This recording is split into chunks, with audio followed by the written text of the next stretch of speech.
Thank you.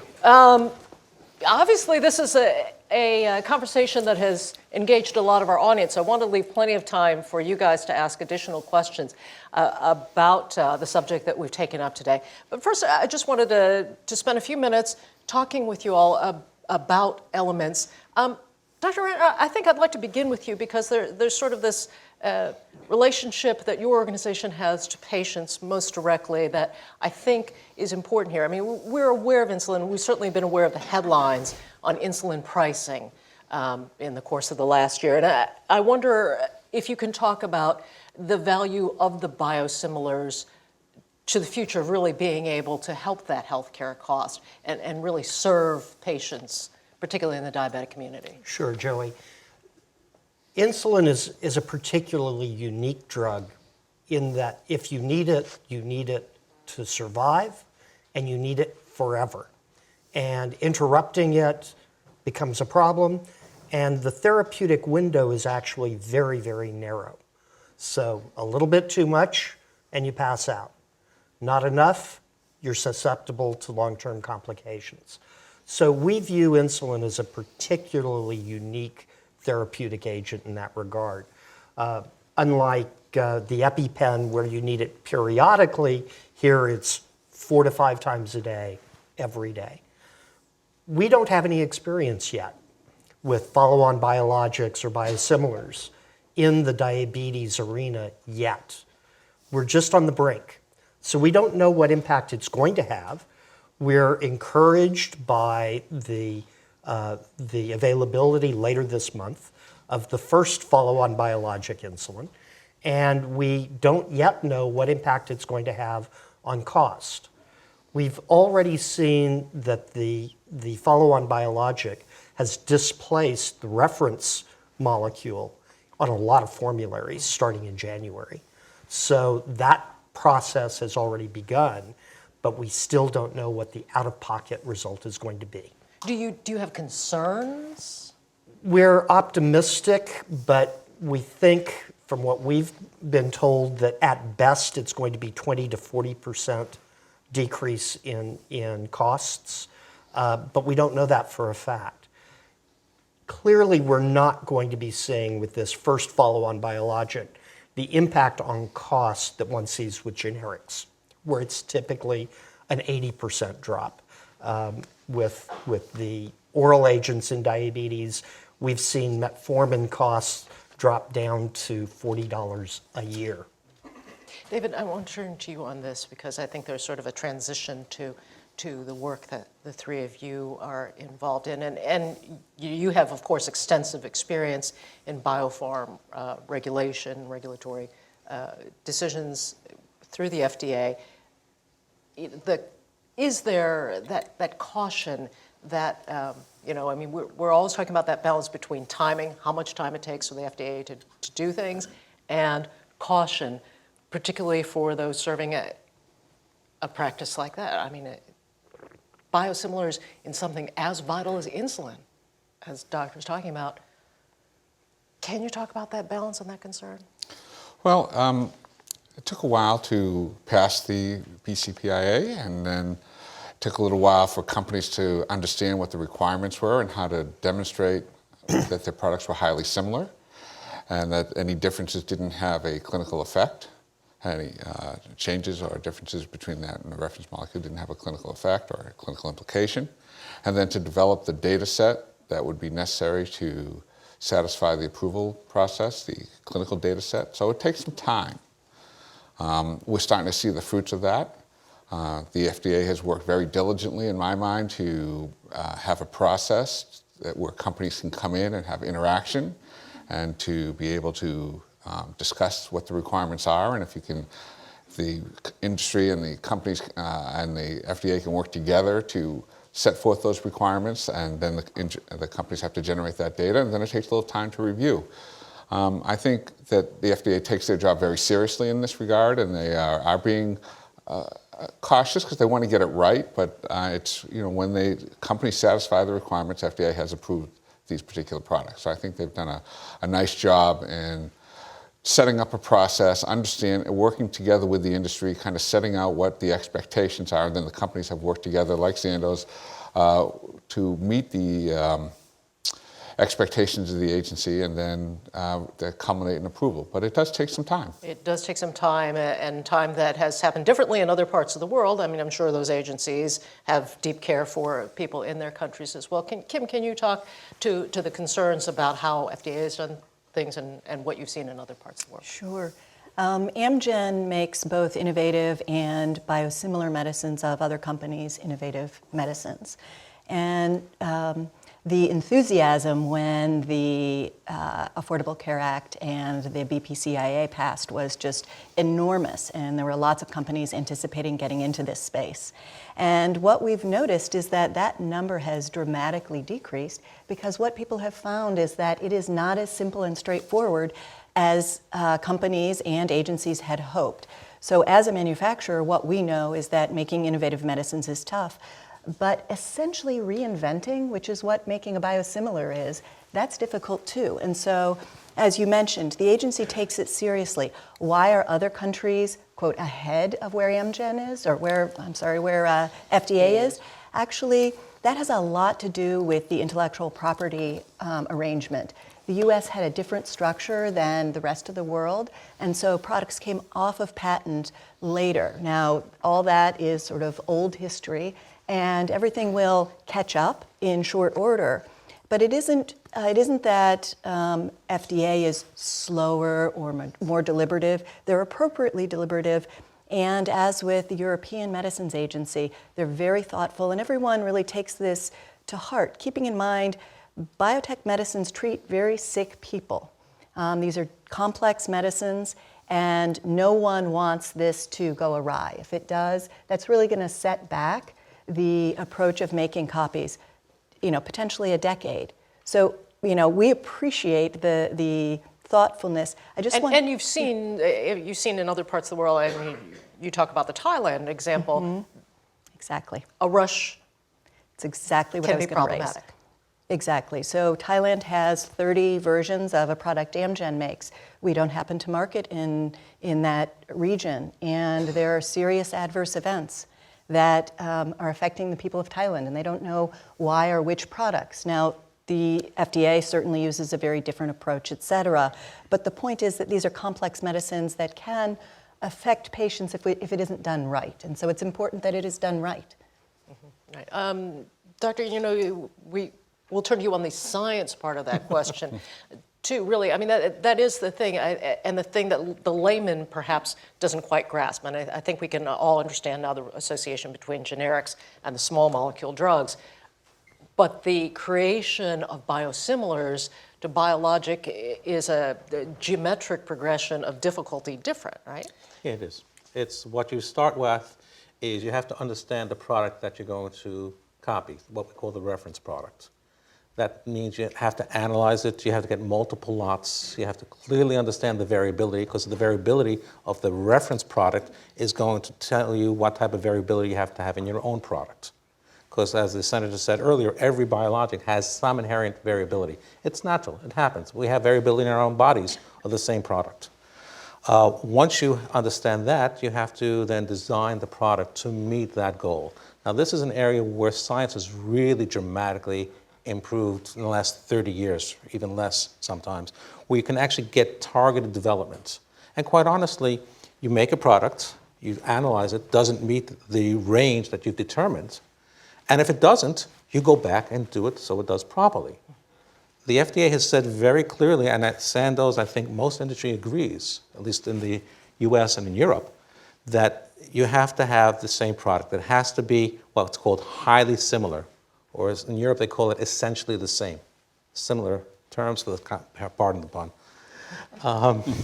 But you have to have a molecule that matches that of the reference product. You can't say, well, we'll do clinical trials and we'll show that it doesn't make a difference. No, a biosimilar is a product that's really highly similar at all levels, structurally, the way it functions in the body, the way it functions in the clinic. But as I understand it, it isn't quite as clear the chemistry of a small molecule drug, right? No. Where you could say, all right, it's exactly this. Yeah, it's one of the things that the FDA has, and actually, fortunately, it's not just the FDA, there's almost an agreement among all health authorities around the world on this concept of totality of evidence.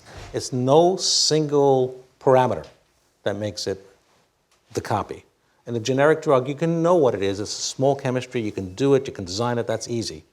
Here, you start out with the base, which is structure, and you test it very carefully. You go to the next level, the next level. So you're building up, and it's the totality of evidence that allows you. Now, it gives the FDA the flexibility to say, well, Amgen may have a biosimilar to a particular product, and they have a particular data set. Sandoz will be developing a similar biosimilar to the same reference product. We may have slightly different data packages, but at the end of the day, the totality of evidence is there to support both products. But how does exclusivity fit into that? I mean, that is going to be the next legislative question. Like, how long should you have the exclusive right to that? This has been a debate for under Waxman-Hatch back in '84 when I was thinking about that. But the idea of how long the innovators should have to recoup their investment in the development of these products is so 12 years is what we were talking about. Now there is some suggestion at 7 years. And that number is pulled out of a hat, I think, or whether or not you need anything is another story. I mean, there's patents that are associated with these particular products, and an extensive There's a tremendous amount of investment. That's true too, and the clinical studies that are used to support the approval of these products are very expensive. So, I mean, you can see by the number of products that are on the market that a lot of products don't get to the marketplace too, and so we have to be very, circumspect, and we want these companies to develop these products because they do help people, and so.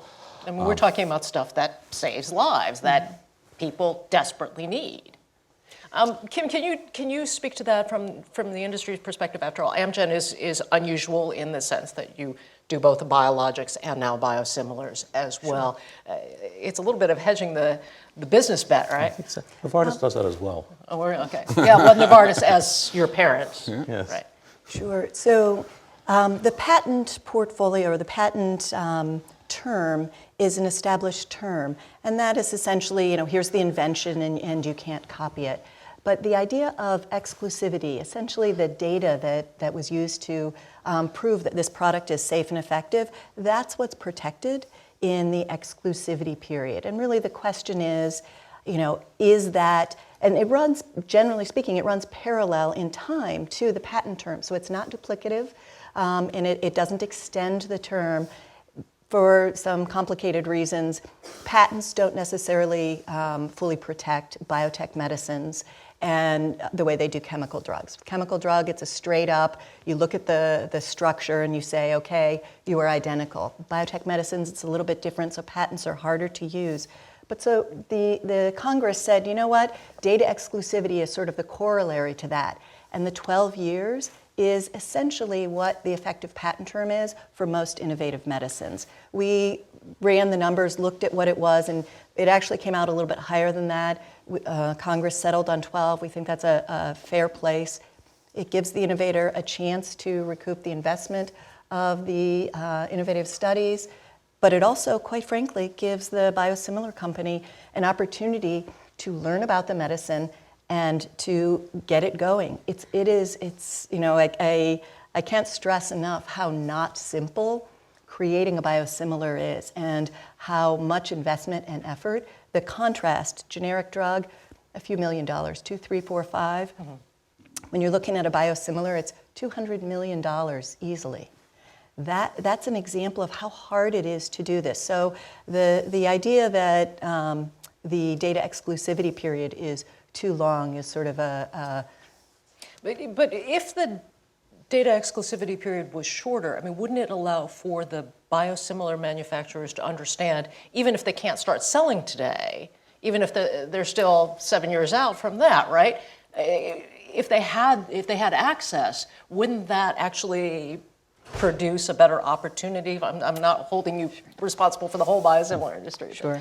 So what's likely to happen is there will be fewer things to copy because, simply put, the innovative manufacturers can't afford to develop products if they can't count on having a period to recoup their cost.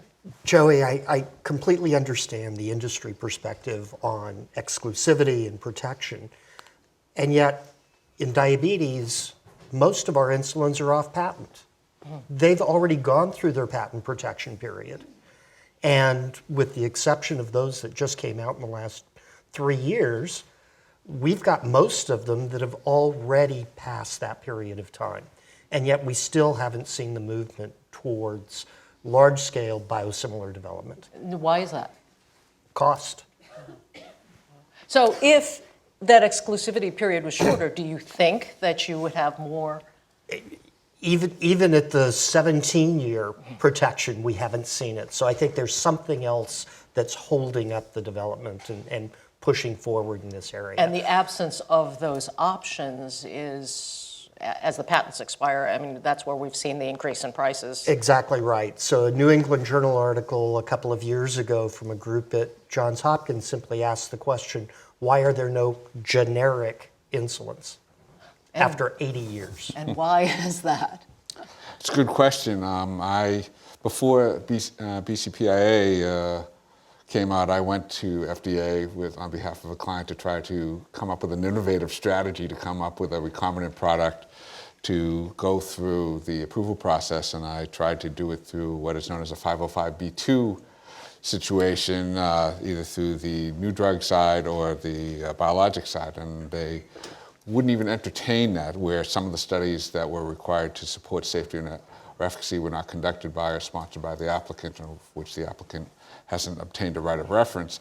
But I just think that it takes time, and as we've heard, the expertise and the characterization and then the controls that put in there. We want quality products too. I want these products to meet the standards for good manufacturing practice on a lot-by-lot basis. I want to make sure that we have those controls in too, because that's really important too, to make sure that patients get the highest quality medications that they possibly can. So it's a balance between what data is necessary to support it from a clinical perspective, from whatever is needed to establish that it has the appropriate effect, as well as the controls that need to be put in place to make sure that they can produce products that meet appropriate specifications and tests on a lot-to-lot basis and stay stable for the entire shelf life of the product.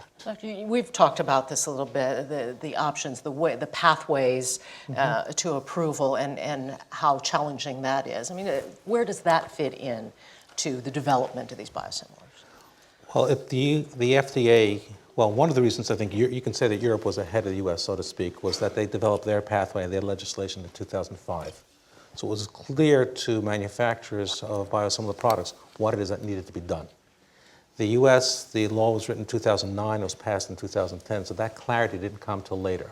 Sandoz actually approached the FDA, like you had mentioned, and we actually with a growth hormone, and we got it licensed in 2006 as this alternate pathway, but in Europe it's a biosimilar.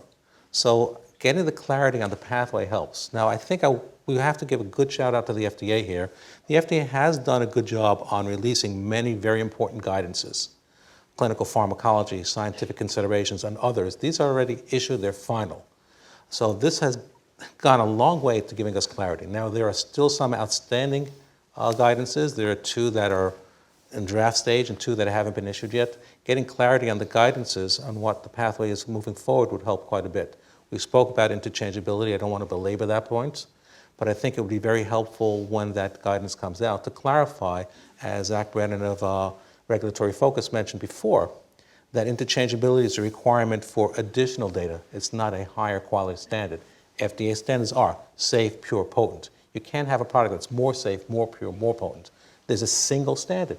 And again, as you've talked about, similar standards. The FDA standards for biosimilars are the same as that for any other biological drugs. It's an abbreviated pathway just in that there's less clinical data, but there's actually a lot more analytical data, as Kim was alluding to. There's a lot more that goes into that up front. So the pathway is different. There's a lot of information. It's not necessarily simpler. That's one of the learnings that the FDA has had, that these are really complex drugs to review, and they need a lot of resources. Do you, because we're at this time going into January and the transition here in Washington, do any of you see a major change on the horizon for BPCIA and in what will happen after Obamacare is revised? I don't know if there's a change, but I'd like to see that. I know that industry and the FDA got together and worked on this User Fee Act, and that includes providing resources to the FDA to do what they need to do to get it done properly. We agreed to pay higher fees. In return, the FDA says, okay, we'll use these fees and hire the people to get it done. I'd very much like to see the User Fee Act passed as proposed, because I think it'll help industry, it'll help the FDA, but more importantly, it'll increase access to patients and their healthcare providers. Okay. I think we've heard from FDA that they have difficulty hiring and retaining the qualified staff, and I think we need to find some incentives to hire those staff at the FDA and keep them there. So it takes a couple of years to get trained and things of that sort too. So I think having the right staff on board is really important to be able to review these products in a timely manner. And it's also expensive to have these pre-IND meetings too. It's $175,000 to go in just to meet with FDA. So that has been a little deterrent to some of the smaller companies from starting this process too. So user fees would get us at least support for the staff, and maybe support for some additional incentives to keep staff at FDA to look at the pay structure there. And as some of your previous speakers mentioned, there was a lot of support. It was very much a bipartisan passage of the BPCIA. So everyone agrees that an approval pathway that facilitates biosimilar approval and getting products, copies onto the market is helpful to all. Really the question is, how can we enable FDA to process those? Doctors, do you see a way that this kind of legislation can be used to help particularly patients with diabetes? So I think that the Affordable Care Act has made a huge difference to people with chronic disease in terms of pre-existing condition exclusions, maximums in a year, maximums in a lifetime. We look at the issue of follow-on biologics as a huge opportunity to really provide choice and competition.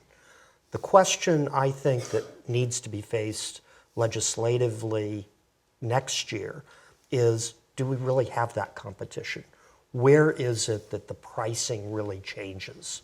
And it's a very, very complex situation. It's not just the manufacturers. It's not fair to put all of the emphasis there. There's a supply chain. Despite the experience that you've seen with insulin. Well, no, even in particular with insulin. It's the supply chain, and we really need to be able to look at cost of goods, out-of-pocket expenses, and where everything begins to change. We're clearly in a capitalistic society. Everybody is out to make a profit, and we understand that. And the profit goes to R&D and development, and we understand that as well. But the question is it really a free market? Right, well, but on the biosimilar question, I think we've established here, even Senator Cassidy's admission that, look, it's not like generics. It's not like you're going to cut the price of this drug in half or better. Yeah. Whatever you're seeing, at best, he acknowledges, is in the 30% range. So we'll start with that. You'll take it. and I think that even with that 30% reduction, but that makes it difficult for industry, doesn't it? I mean, to justify the research investment in something like that. I don't know. I don't know what the cost of R&D is, and I wouldn't pretend to tell industry how much they ought to be able to make. We recognize that new drugs clearly deserve a premium price. Once you're beyond patent expiration, we kind of think there ought to be some changes there. And that's really the direction we're going in. And our hope is that the biosimilars, which are coming on post-patent protection, are really going to drive that process. I know there are questions in this audience. There's a guy right next to you. Hi, Thayer Phillips from RetireSafe. Mr. Ratner mentioned about starting January there was going to be a biologic, a reference biologic taken off and a biosimilar put on a formulary. Senator Cassidy mentioned the importance of being able to go from drug A to B and then B back to A. Do you see that there's a problem here? It actually turns out to be somewhat of a technical issue on substitution. And at least on this product, my interpretation is that if the prescription is written as insulin glargine, then the pharmacist is free to provide either the reference product or the follow-on biologic.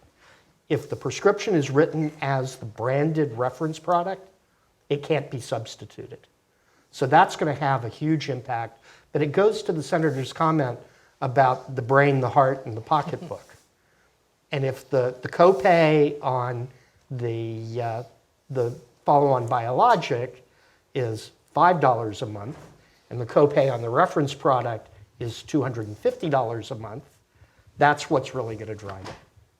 Yeah, but still, if I'm a patient, if I'm a diabetes patient, and you tell me, and I've been using insulin successfully, you're asking me to clear a big hurdle, aren't you? Except the I mean, formularies, $250 might not be enough to make that happen. the formularies have been doing that to us for years. So we've got several different branded insulins, and in particular with the longer acting insulins, they are not equivalent and interchangeable. And yet the formularies say, well, we're not going to pay for X, we're only going to pay for Y, so it's your choice to switch or to pay. Okay, other questions in the audience? Hi, Dr. Mike Miller. I'm the Senior Health Life Science Advisor at Foley HOAC. I had a question I want to follow up on something that Kim said about the effective patent life for small molecules being about 12 years, and that being equivalent to the exclusivity for biologics. I actually worked on studies that looked at patent term life, effective patent term life, and it came out about 12 and a half years. My understanding that was actually the basis for all the legislation that led up to the BPCIA having that 12-year number. So my question for the panelists is, what would be the policy rationale for having a difference for intellectual property protection, the length of intellectual property protection between a small molecule and a biologic? If our incentive is to create new drugs that are of small molecules or big molecules, why would we want to have a difference in that intellectual property length? Well, the debate started in 1984 as to whether or not for small molecules you would get 5 years of NCE, new chemical entity exclusivity. And then the debate here is what kind of exclusivity that for those products where the patents have run out that would allow the balance to continue to stimulate research and development for new products and to allow for biologics to come in. So I think it's just a number that people thought was the correct number of years that would help larger companies to continue to recoup their investment costs. Do you see an alternative? I mean, do you see a better number? No, my question is really, why should there be a difference? And I understand the origin of the Hatch-Waxman, the difference between patent life and market exclusivity. They're different types of intellectual property protection. Right. Kim talked about why market exclusivity is more applicable or has a potentially greater impact for biologics. And if market exclusivity is essentially the major driver for intellectual property protection for biologics, why shouldn't that time period be effectively the same as what we have for patents for small molecules, which comes out to an effective market protection of about 12 and a half years? At least that's what it was when the studies were done in the late 90s. It may actually be longer now. Yeah. So Kim, I think that is exactly the rationale when we were having the discussion about what is the appropriate data exclusivity period and trying to ensure that there is adequate protection in order for innovators to say, you know what, it's worth the investment. We can recoup our costs. This is a worthwhile initiative. So that's exactly it. The patents, again, for technical reasons, aren't necessarily doing the same level of protection for intellectual property for large molecules, biotech medicines, that they do for small molecules. And so really, data does that. What's interesting to note, and one of the arguments that we've made is, You know, if you want to come on the market, you can do your own studies. Data exclusivity aside, even during my data exclusivity period, have at it. If you can get around my patent, then you're fine. The data exclusivity period just says, you know what, all I invested in those clinical studies. I'm not going to tell you. Right, you can look at it, but you can't use it to justify to FDA that you are safe and effective. It really is just a parallel structure. I think we have to realize, I agree with most of Kim's things, which I typically do most of Kim, but I think patents actually are playing a larger role than people may have anticipated before. Data exclusivity is when you can use the data to support and have the FDA approve an application. We have 4 products approved. Only 1 is on the market. The others are tied up in litigation related to patents, and it's likely that that will go on further. I think people have to realize that 12-year exclusivity, and Sandoz and Novartis support that 12-year period. But it's not the only thing that keeps biosimilars from coming to the market. There are patents held by the originator companies that last well beyond that period of time. And you can start submitting your biosimilar application, after 7 years. So you have a period of time to get the product through the process and start challenging the patents and things of that sort too. So at the end of that 12-year period, You're ready to 12 go. and a half year now period, Right. you should be able to market your product. And I think that's, it's a balance, and it's really purely a balance on, making sure that the innovators have the protections that they need to continue to develop innovative products, and also having other competitive products into the marketplace. Well, can you explain that 6 month, that half year, 12 plus, Yes. the patent dance Remember, period? between Amgen and Sandoz now. They would like to know. He needs to give her notice upon approval that he's going to launch the product within 6 months.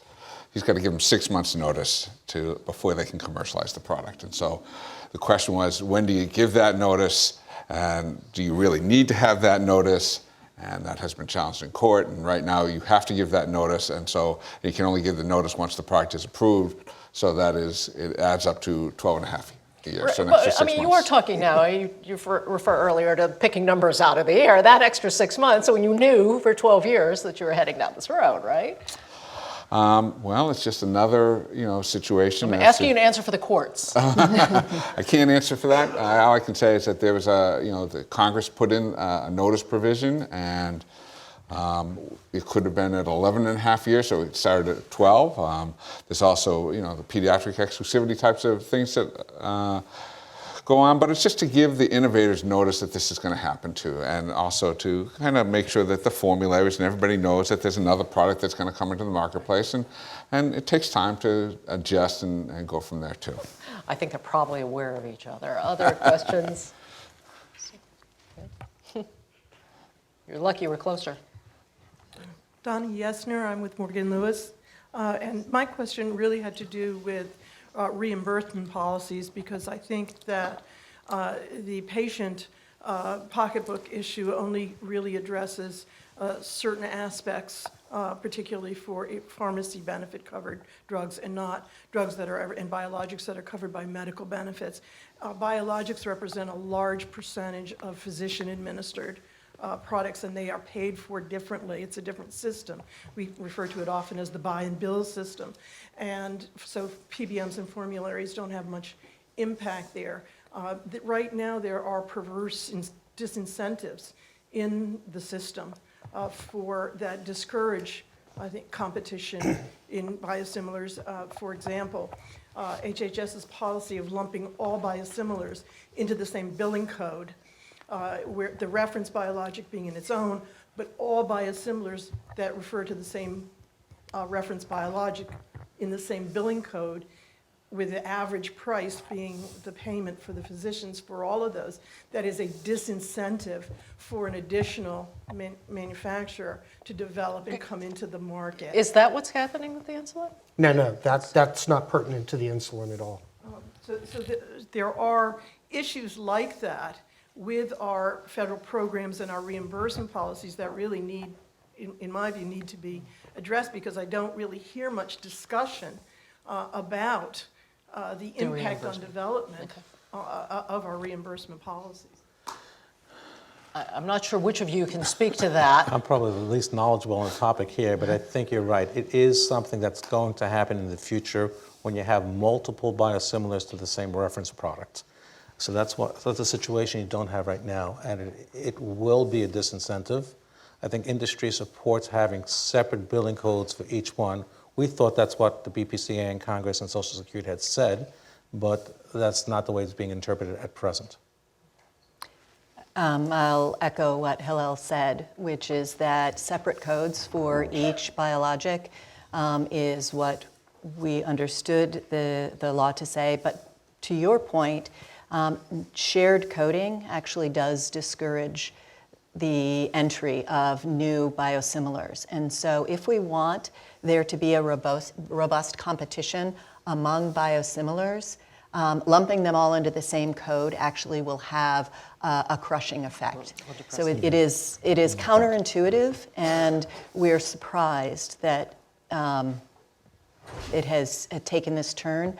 But also to Hillel's point, as more biologics come on the market, right now we don't have a case where there are multiple biosimilars to the same reference product, and this policy will really come to fruition when that's the case.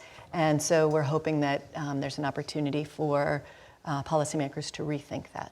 We'll call Senator back and tell him that we need to look at that in the future. Our time is up. Thank you very much for joining us for this conversation. Thank you. Thank you very much. Thank you.